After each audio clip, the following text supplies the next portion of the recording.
এত বড় দিঘিটি কোথায়? আচ্ছা, এত সুন্দর দিঘি, পানির কি সুন্দর স্বচ্ছ স্রোত, আর চারপাশেও কি সবুজে ঘেরা। কত সুন্দর, তাই না? আচ্ছা, আপনারা কি জানেন এটা কোথায়? না জানলে একটুখানি অপেক্ষা করেন। আসসালামু আলাইকুম এভরিওয়ান, সবাই কেমন আছেন? আমি আজকে আপনাদেরকে নিয়ে এসেছি কুমিল্লার বিখ্যাত ধর্মসাগর পাড়ে। বলা যায় এটা একটা মানবসৃষ্ট জলাশয়, কিন্তু এই জলাশয়টা কে তৈরি করেছে? এটা কিন্তু ঐতিহ্যেরও প্রতীক।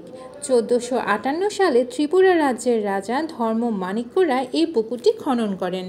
প্রথমে এটা পুকুর হিসেবে গণনা করা হলেও পরে কিন্তু এটা জলধারা বা দিঘি হিসেবে গণনা করা হয়, এবং এটার উচ্চতা এবং যে দৈর্ঘ্য প্রস্থ সেটা কিন্তু অনেক বিশাল।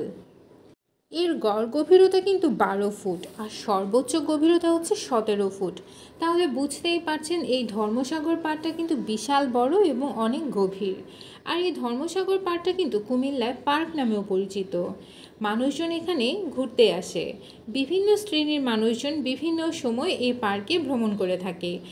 কুমিল্লার মানুষের কাছে এই পার্কটি কিন্তু বিশাল পরিচিত। যে কোনো সময় যে কোনো শ্রেণীর মানুষ এই পার্কে বেড়াতে আসতে পারেন। কোনো টিকিট নেই বা অন্য কোনো কিছু নেই। আপনারা চাইলে এই পার্কের মাধ্যমে যাতায়াতও করতে পারেন। আর এখানে বেশিরভাগ সময় দেখা যায় যে স্কুল ছুটির পরে গার্ডিয়ানরা বাচ্চা কাচ্চা নিয়ে এই পাড়ের উপর দিয়ে চলে যায়। হ্যাঁ, আর আশেপাশে তো আবাসিক এলাকা রয়েছে। আর আমিও গিয়েছিলাম আমার পুচকু সহ এই পার্কে একটু হেঁটে আসতে। তাই আজকে আপনাদের সাথে রয়েছে এই পার্কের সম্পূর্ণ ডিটেলস। আচ্ছা, আপনারা কি জানেন এই কুমিল্লায় কিন্তু সচিব দেব বর্মন এবং কাজী নজরুল ইসলাম ছিলেন, এবং তারা কিন্তু এই ধর্মসাগর পাড়ের পাশেই ছিলেন। ধর্মসাগর পাড়ের ঠিক পাশেই হচ্ছে নজরুল ইনস্টিটিউট। আজকে আর সেদিকে না যাই, আজকে আমি আপনাদের শুধু ধর্মসাগর পাড়টা দেখাচ্ছি। চারপাশে গাছ গাছালিতে ভরা এই ধর্মসাগর পাড়টি কিন্তু খুব বিখ্যাত কুমিল্লার মানুষের কাছে এবং সারা বাংলাদেশের মানুষের কাছে। আর ধর্মসাগর পাড়ে আসবো, ভেলপুরি, পানিপুরি, ঝালমুড়ি এইসব খাবো না, তা তো হয় না।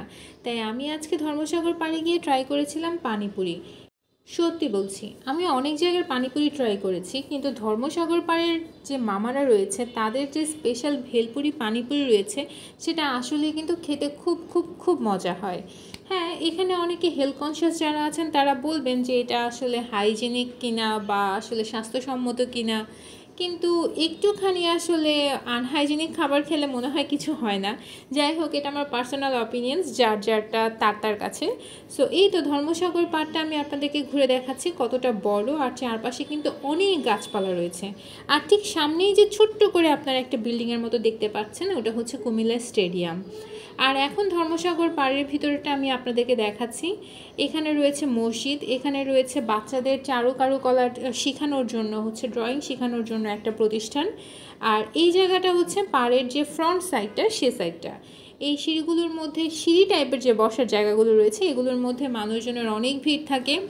আমি আসলে একটু দুপুর টাইমে গিয়েছিলাম, সেই জন্য একটু ভিড়টা কম ছিল। আমি ইচ্ছে করে একটু দুপুর টাইমে গিয়েছিলাম।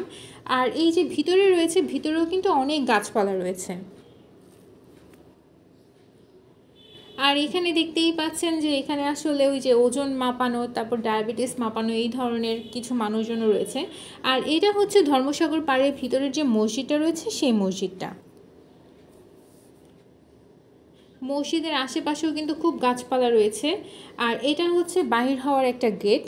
এই গেটের সাথে আরেকটা গেট ছিল, যেটা হচ্ছে ধর্মসাগর পার্ট 2, অর্থাৎ শিশু পার্ক, যেটা সেটার মধ্যে প্রবেশ করেছি আমরা এখন। আমি আপনাদেরকে এই পার্কটাও একটুখানি ঘুরে দেখাচ্ছি। বেসিক্যালি সন্ধ্যার পরে অনেক বেশি জমজমাট থাকে, যেহেতু আমি একটু দুপুর টাইমে গিয়েছিলাম সেজন্য মানুষজনের ভিড় একটু কম ছিল। এখানে বিভিন্ন ধরনের রাইডস আপনারা পাবেন। বিকেলবেলা যখন আপনারা আসবেন তখন দেখবেন মানুষের অনেক সমাগম থাকে, তাই একটুখানি দুপুর টাইমে যদি যান তাহলে একটুখানি ভিড়টা কম পাবেন। এখানে রয়েছে বাচ্চাদের জন্য বিভিন্ন ধরনের রাইডস, বিভিন্ন ধরনের খেলনা, ট্রেন রয়েছে, তারপর ইলেকট্রিক যে নৌকাটা রয়েছে, এই ধরনের কার রয়েছে, এই ধরনের ঘোড়া রয়েছে, আরও বিভিন্ন ধরনের রেসিং কার এখানে আপনারা পেয়ে যাবেন।